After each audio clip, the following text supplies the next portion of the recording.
Aprili 18. Ijumaa, mwaka wa 2025. Maombi, Wakorintho wa pili 10:4 hadi 5.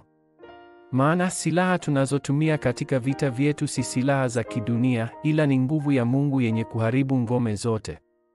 Tunaharibu hoja zote za uongo na kubomoa kila kizuizi cha majivuno kilichowekwa kuipinga elimu ya Mungu. Tunaziteka fikira zote na kuzifanya zimtii Kristo.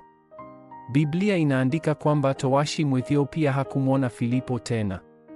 Kwa wale unaokutana nao ni fursa ya kwanza, ya mwisho na ya milele kwako kutangaza Injili. Ni kwa sababu ni fursa ya mwisho kwa mtu huyo kulelewa kama mfuasi wa milele. Maombi ni nguvu ambayo iliahidiwa na Mungu. Nguvu hii ni mamlaka 5 na nguvu za kushinda mtawala wa ufalme wa anga. Yesu alizungumza juu ya nguvu ya kiti cha enzi ambayo inapita wakati na nafasi kwa siku 40. Kwa hivyo, majibu ambayo hayajawahi kutokea na hayarudiwa tena yatatokea. Wakati nguvu ya kiti cha enzi imechapishwa, unaweza kuiwasilisha. Ikiwa utafanya uinjilisti wa ulimwengu, lazima kwanza ushikilie ushahidi kuhusu hili. Maombi ni sayansi ya kiroho. Mashirika hayo matatu yameratibu harakati za wanefili kupitia mbinu za kisayansi.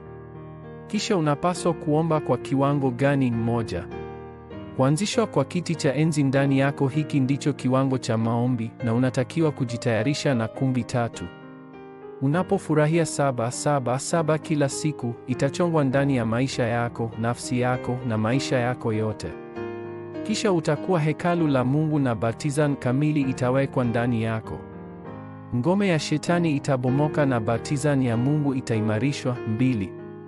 Kuanzishwa kwa kiti cha enzi ndani ya kanisa, hiki ndicho kiwango cha kanisa na sababu kwa nini kumbi 3 hujengwa ndani ya kanisa. Siku ya Ijumaa, ukumbi wa uponyaji lazima ufanywe kuwa vipengele kama inavyokuwa ya kibinafsi.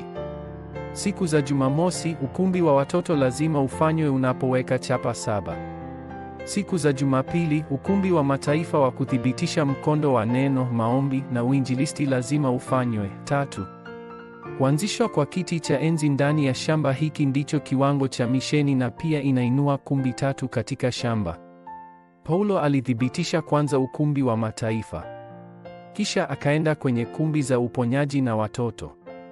Kuanzia sasa lazima urudi kwenye nafasi yako ukishikilia injili pekee, injili ya upekee na injili ya kuumbwa upya.